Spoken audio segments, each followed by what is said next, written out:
Good morning, artists. Today we're starting a brand new project where we are taking 2D shapes and making them into 3D shapes by using 1-point perspective and using a vanishing point. At this point, we should have already went over and reviewed what 1-point perspective is, what a vanishing point is, how 2D and 3D shapes are different. If you remember doing our Polar Express drawing project right before Christmas, this is similar to that project, but we're just taking it to the next step.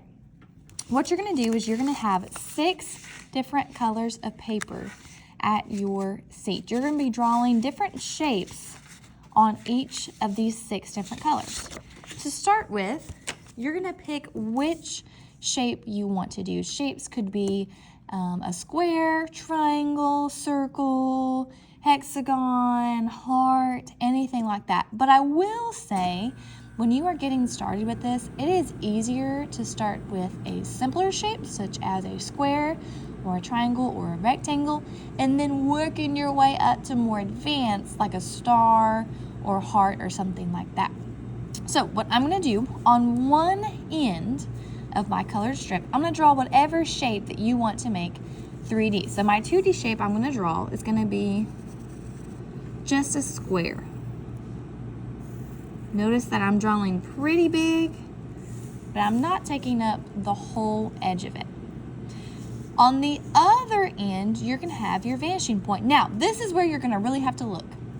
Your vanishing point should go in the opposite corner of where you drew your shape. So for instance, I drew my square sort of up towards the edge on the upper part of this. So I'm going to put my vanishing point in the lower corner.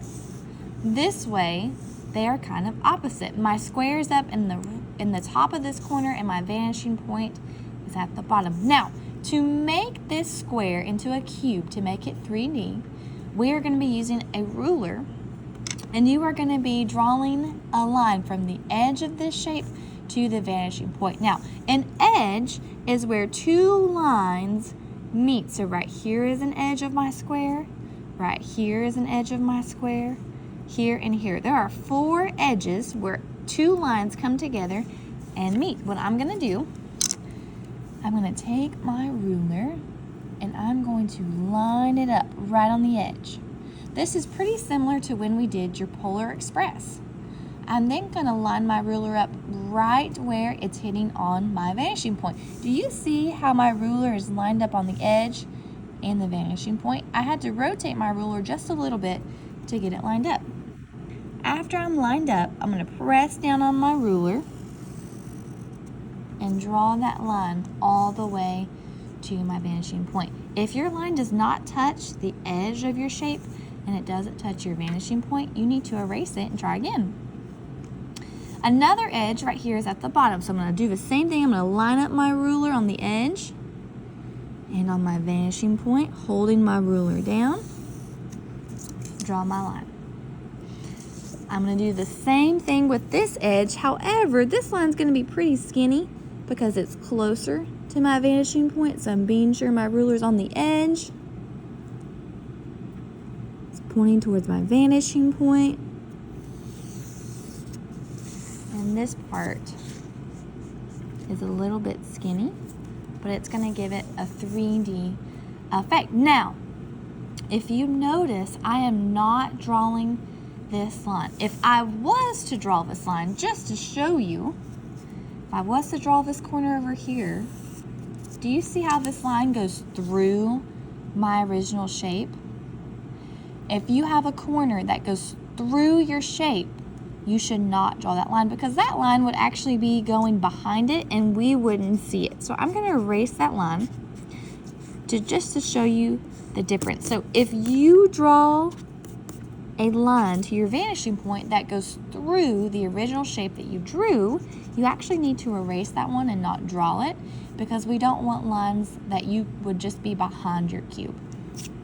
So this is a finished square turning into a cube by using my vanishing points. I only connected my 3 edges and the 4th one would be going behind. This paper is complete. I'm going to show you the next one. I'm going to show you if you want to do a circle. So this time I think I'm going to put my circle in the bottom corner of my paper.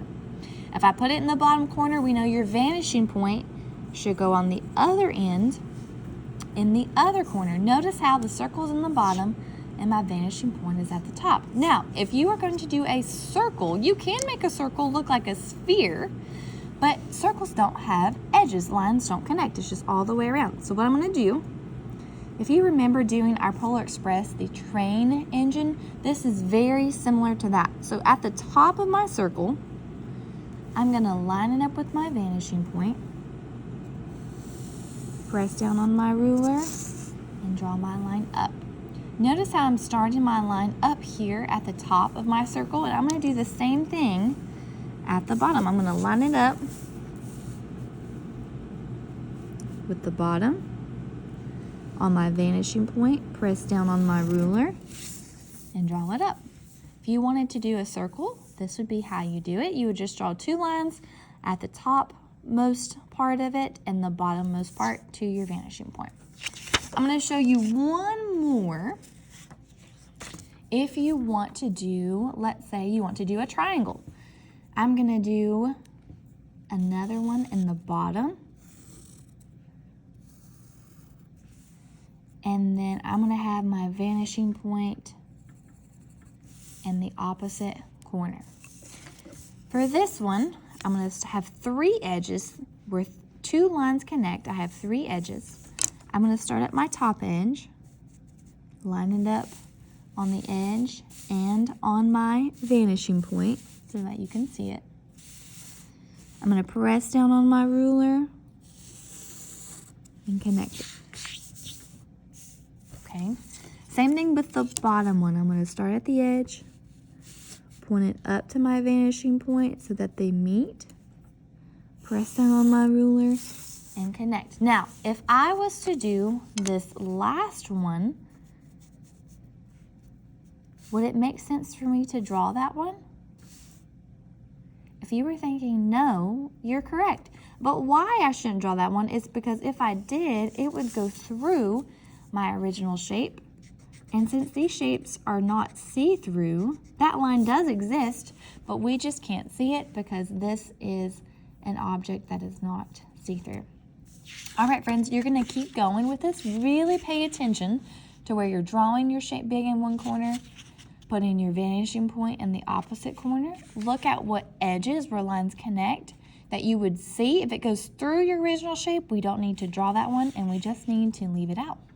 After we do this, you're going to grab a Sharpie. You're going to go back over all of these pencil mark lines for your shape and your lines to your vanishing point, and then we'll work on making them look 3D next week.